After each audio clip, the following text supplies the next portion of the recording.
পড়ছিলাম শহরের বাবু, কলমে তানহা তাবাসসুম, পর্ব সংখ্যা 53। আজ রাইসা আর তুষারের মেহেদি নাইট।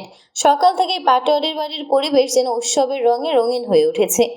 পুরো বাড়ি জুড়ে চলছে দৌড়ঝাঁপ, ব্যস্ততা আর হইচই। বাড়ির প্রতিটা কোণ আজ নতুন করে সাজানো হয়েছে, শুধু ভেতরটা না। বাড়ির সামনের বিশাল বাগান, ছাদ, বারান্দা, এমনকি গেটের বাইরে রাস্তার অংশ পর্যন্ত আলো আর ফুল দিয়ে এমনভাবে সাজানো হয়েছে যেন দূর থেকে দেখলেই মনে হয় কোনো রাজকীয় অনুষ্ঠানের আয়োজন চলছে।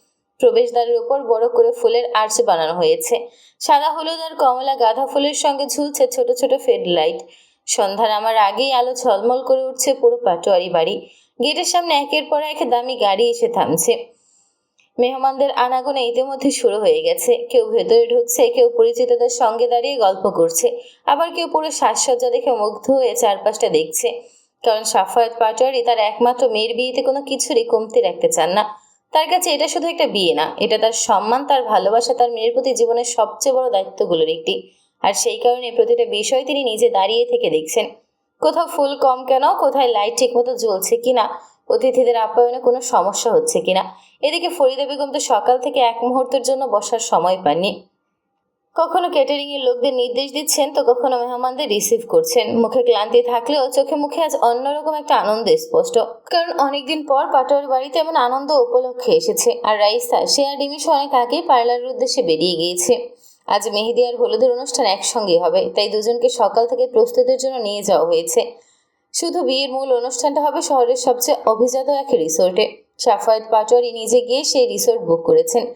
কারণ তার স্পষ্ট কথা, আমার একমাত্র মেয়ের বিয়ে, এখানে কোনো সাধারণ আয়োজন হবে না। শহরের বড় বড় ব্যবসায়ী, রাজনীতিবিদ, পরিচিত মুখ সবাই থাকবে সেই অনুষ্ঠানে। সেখানে কোনো কমতি থাকুক সেটা তিনি কিছুতেই চান না। তার উপর পাটোয়ারি পরিবারের সম্মান, পরিচিত আর অবস্থান সব মিলিয়ে তিনি চেয়েছেন রাইসার বিয়েটা যেন শহরের সবচেয়ে স্মরণীয় বিয়েগুলোর একটা হয়। যেন কোনোদিন মনে না করে আব্বু আমার জন্য কিছু কম করেছে। এদিকে বাড়ির ভেতর কাজের লোকদের ছুটাছুটি লেগেই আছে। কেউ স্টেজ সাজাচ্ছে, কেউ টেবিলে ফুল রাখছে। ছাদের উপর আলাদা করে মেহেদির স্টেজ বানানো হয়েছে। চারপাশে ঝুলছে হলুদ আর সবুজ কালারের ডেকোরেশন। মাঝখানে ফুল দিয়ে সাজানো বড় দোলনা রাখা হয়েছে রাইসার জন্য। সন্ধ্যার আলো পড়তেই পুরো জায়গাটা যেন স্বপ্নের মতো সুন্দর লাগছে। আর এইসব কিছুর মাঝে আহিল দাঁড়িয়ে ফোনে কারোর সঙ্গে কথা বলছে। তার চোখ মুখে আজ চাপা ব্যস্ততা। কারণ বাড়ির বড় ছেলে হিসেবে সব দায়িত্বের একটা বড় অংশ এখন তার কাঁধেও এসে পড়েছে। ঠিক তখন এক কাজের লোক দৌড়ে এসে বলে ওঠে, ভাইয়া, ডেকোরেশনের লোকরা বলেছে ছাদের সাউন্ড সিস্টেম একবার চেক করতে হবে। আহিল কপাল চেপে গভীর শ্বাস ফেলে। তারপর গভীর গলায় বলে, সবকিছু পারফেক্ট চাই, আজ কোনো ভুল হওয়া চলবে না। সন্ধ্যা নামার পর পুরো পাটোয়ারি বাড়ি যেন আলো ঝলমল করে ওঠে। চারপাশের মানুষের কোলাহল, হাসির শব্দ, গান সব মিলিয়ে পুরো পরিবেশটা এখন উৎসব মুখর একদম। ঠিক তখনই বাড়ির সামনে এসে থামে একটা কালো গাড়ি। সবাই একসাথে গেটের দিকে তাকায়। পার্লার থেকে রাইসা আর রিমিশা চলে এসেছে। গাড়ির দরজা খুলে প্রথমে নিচে নামে রিমিশা। তার গায়ে হালকা হলুদ আর সবুজের মিশ্রণে তৈরি সুন্দর একটা শাড়ি, ছোট করে ম্যাচিং হিজাব পরা, হাতে হালকা ডিজাইনের মুঠো ভর্তি চুড়ি, মুখে ন্যাচারাল গ্লো, সব মিলিয়ে তাকে আজ ভীষণ প্রাণবন্ত লাগছে। কিন্তু পরের মুহূর্তেই যখন রাইসা গাড়ি থেকে নামে, মুহূর্তের জন্য যেন আশেপাশের সব শব্দ থেমে যায়। আর সত্যি তার দিক থেকে চোখ ফেরানো দেয়। হালকা হলুদ আর প্যাস্টেল সবুজের কম্বিনেশনের লেহেঙ্গাতে তাকে যেন অসম্ভব সুন্দর লাগছে। মুখে সফট মেকআপ, ঠোঁটে হালকা হাসি, কপালে ছোট্ট টিপ আর হাতে মুঠো ভর্তি গাছটা চুড়ি, সব মিলিয়ে তাকে আজ একদম রাজকন্যার মতো লাগছে। বাড়ির সামনে দাঁড়িয়ে থাকা কয়েকজন মেহমান পর্যন্ত মুগ্ধ চোখে তাকিয়ে থাকে।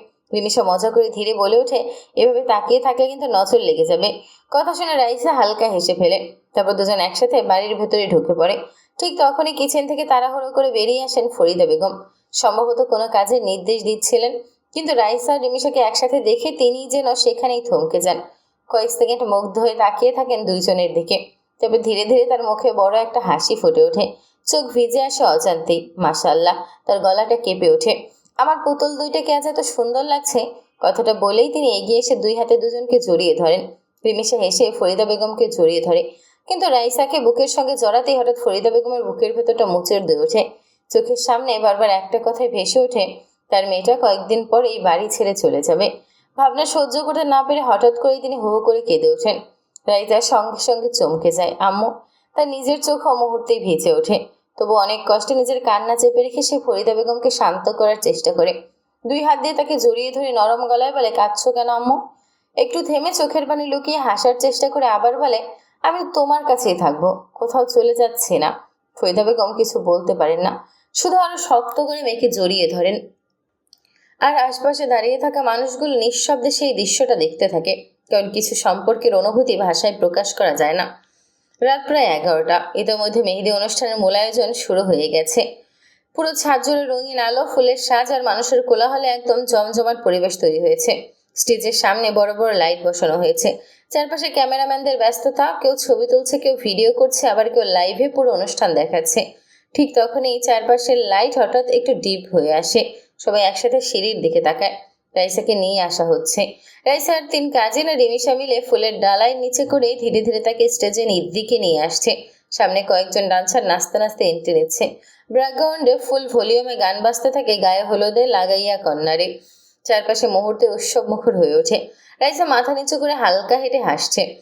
তার হাতে গাঢ় মেহেদি, মুখে লাজক হাসি আর চোখে মুখে অদ্ভুত এক উজ্জ্বলতা। আজ সত্যি তাকে একদম নতুন বউয়ের মতো লাগছে। স্টেজে গিয়ে বসতেই চারপাশ থেকে হাততালির শব্দ ভেসে ওঠে, কিন্তু ঠিক কয়েক মুহূর্ত পরেই আবার পুরো পরিবেশ বদলে যায়। নিচে হইচই শুরু হয়। তুষার এসে গেছে। তুষার তার বন্ধুদের নিয়ে একদম স্টাইল করে এন্ট্রি নেয়, আর সঙ্গে সঙ্গে ডিজে গানও চেঞ্জ হয়। এবার বাজতে শুরু করে লেনে দে ইয়ার বলে হি লেনা কার, ওরে যায় কিতনা রোকে, করুঙ্গি পেয়ার আর। গান বাজতেই সবাই তুষারের দিকে তাকায়, কিন্তু পরের মুহূর্তে ঘটে সম্পূর্ণ অপ্রত্যাশিত একটা ঘটনা। স্টেজে বসে থাকা রাইসা হঠাৎ উঠে দাঁড়ায়, তারপর গানের তালে তালে ধীরে ধীরে নাচতে শুরু করে।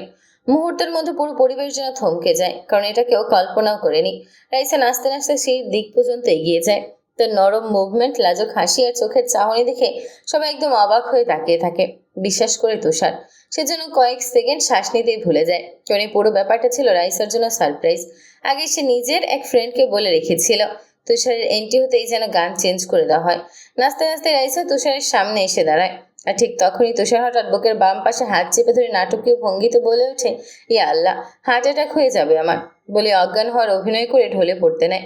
সঙ্গে সঙ্গে তার বন্ধুরা তাকে ধরে ফেলে। চারপাশে হাসির রোল পড়ে যায়। রাইসা লজ্জায় হেসে ফেলে। গান শেষ হতেই সে তুষারের দিকে হাত বাড়িয়ে দেয়। তুষার ঠোঁট চেপে হাসতে হাসতে তার হাত ধরে স্টেজে উঠে আসে, আর সঙ্গে সঙ্গে পুরো ছাদ হাততালিতে ভরে ওঠে।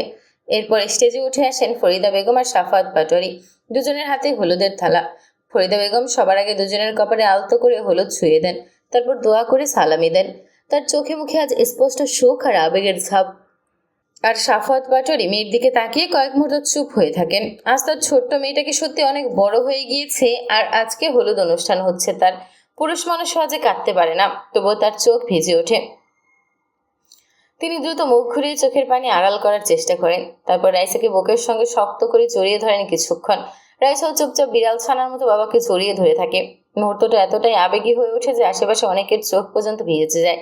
কিছুক্ষণ পর সাফায়াত পাটোয়ারি দ্রুত নিজেকে সামলে স্টেজ থেকে নেমে যান। এরপর স্টেজে উঠে আমজাদ সাহেব আর রোমানা বেগম। রোমানা বেগম হাসি মুখে রাইসার গালে হাত রেখে কপালে একটা চুমো দেন। মাশাআল্লাহ, আমার আরেকটা মেয়ে। কথাটা শুনে রাইসার চোখ আবার ভিজে ওঠে। তারপর একে একে সবাই স্টেজে উঠে হলুদ দিতে থাকে। এদিকে আহিলের দৃষ্টি পুরোটা সময় আটকে ছিল রিমিশার উপর। আজ মেয়েটা এত সেজেছে কেন, এই প্রশ্নটাই বারবার মাথায় ঘুরছে তার। হালকা মেকআপ, চোখে কাজল, মাথায় হিজাব, সব মিলিয়ে রিমিশাকে আজ অসম্ভব সুন্দর লাগছে।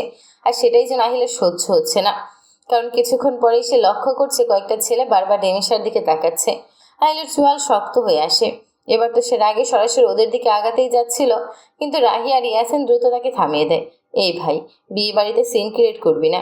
এই বিরক্ত মুখে দাঁড়িয়ে থাকে। তারপর হঠাৎ গিয়ে রিমিশার হাত শক্ত করে ধরে ফেলে। রিমিশা অবাক হয়ে তাকায়, কি হয়েছে? আহিল কোনো উত্তর না দিয়ে তাকে নিয়ে সরাসরি স্টেজে উঠে যায়। তবে নিজের বোনকে মিষ্টি মুখ করিয়ে আলতো করে হলুদ ছুঁয়ে দেয়। রিমিশাও হলুদ দিতে যাবে, ঠিক তখনই আহিল নিচু গলায় বলে, পরে লাগিও, এখন চলো। রিমিশা ভ্রু কুচকে কোনো মতে একটু হলুদ ছুঁয়ে দেয় রাইসাকে। তারপর সঙ্গে সঙ্গে আহিল আবার তাকে নিয়ে নিচে নেমে আসে। কেউ কিছু বুঝে ওঠার আগেই সে রিমিশাকে একদম ছাদ থেকে রুমে নিয়ে আসে। রুমে ঢুকে দরজা বন্ধ করে ঝাঁঝালো গলায় বলে ওঠে, তোমাকে কে বলেছে এত মেকআপ করতে? রিমিশা হতভম্ব হয়ে তাকিয়ে থাকে। আহিল এবার ড্রেসিং টেবিল থেকে একটা মেকআপ রিমুভার টিস্যু তুলে নিয়ে তার মুখের মেকআপ মুছতে মুছতে বলে, নেক্সট টাইম যেন আর তোমাকে এত সাজতে না দেখি, বুঝেছ? আর আমি তোমাকে বলেছি বোরকা পরে থাকতে, কিন্তু তুমি সেটা না করে সেজে বাইরে গিয়েছো। এটার পানিশমেন্ট আমি তোমাকে পরে দিচ্ছি। রিমিশা কিছুই বুঝতে পারে না তার সাজের সঙ্গে এই লোকটার এত রাগের কি সম্পর্ক। সে তো সবার আড়ালেই ছিল, এমনকি মাথা হিজাব পর্যন্ত বাঁধা ছিল। তাহলে হঠাৎ আবার কি হলো? আহিল এবার ঠান্ডা গলায় বলে, চেঞ্জ করে ঘুমিয়ে পড়ো, তোমার আর অনুষ্ঠান দেখার দরকার নেই। কথাটা বলেই সে বেরিয়ে যায়, আর বের হওয়ার পর বাইরে থেকে পাসওয়ার্ড দিয়ে দরজাটা লক করে দেয়, যাতে নিমিষে আর বের হতে না পারে। নিমিষে হতবাক হয়ে দরজার দিকে তাকিয়ে থাকে, তার মাথায় কিছুই ঢুকছে না। এই লোকটার সমস্যা কি? রাগে আর দুঃখে তার চোখ ভিজে ওঠে। সে মনে মনে ঠিক করে নেক্সট টাইম আর কথাই বলবে না এই খচ্চর লোকটার সাথে। আজ রাইসের বিয়ের অনুষ্ঠান নিয়ে তারও কত শখ ছিল, আর সবকিছু এই লোকটার জন্য মাটি হয়ে গেল। রাগে সে আর ড্রেস পর্যন্ত চেঞ্জ করে না, সেভাবেই বিছানায় গিয়ে শুয়ে পড়ে। এদিকে ছাদের এক কোনায় দাঁড়িয়ে আছে তুবা। হঠাৎ পিছন থেকে শাহান এসে তার পিঠে একটা চড় মেরে বলে ওঠে, কি হয়েছে বিয়ান, এভাবে একা দাঁড়িয়ে আছেন কেন? তুবার সঙ্গে সঙ্গে চোখ বড় বড় করে তাকায়। হোয়াট? আমি আবার তোর বিয়ান হলাম কবে? সোহান হেসে ফেলে, দেখছিস না তোর ভাইয়ের সাথে আমার বোনের বিয়ে হচ্ছে, তাহলে তুই তো আমার বিয়েইনি। একটু থেমে আবার দুষ্ট হেসে বলে, আর আজ থেকে তোকে আমি বিয়ান বলেই ডাকবো। তুবা বিরক্ত হয়ে বলে ওঠে, শাহান আমাকে এসব উল্টাপাল্টা নামে একদম ডাকবি না। শাহান এবার আরো মজা পেয়ে বলে, কেন? বিয়ানকে বেয়ান ডাকবো না তো কি ডাকবো? একটু ঝুঁকে আবার বলে, তুই চাইলে আমাকে বেয়াই ডাকতে পারিস, আমি কিন্তু মাইন্ড করবো না। তুবা চোখ রাঙিয়ে বলে, তোর বেয়ান এখন আমি হইনি, আর হলেও ছাগলের 3 নম্বর বাচ্চার মতো আমাকে ডিস্টার্ব করবি না, সম্মান করে আপু ডাকবি, বুঝেছিস? কথাটা বলেই সে শাড়িটা একটু উঁচু করে সামনে হেঁটে চলে যায়, আর শাহান দাঁড়িয়ে দাঁড়িয়ে মুগ্ধ হয়ে তাকিয়ে থাকে তার যাওয়ার দিকে। এই মেয়েটা কি তাকে বোঝে না, নাকি বোঝার চেষ্টা করে না?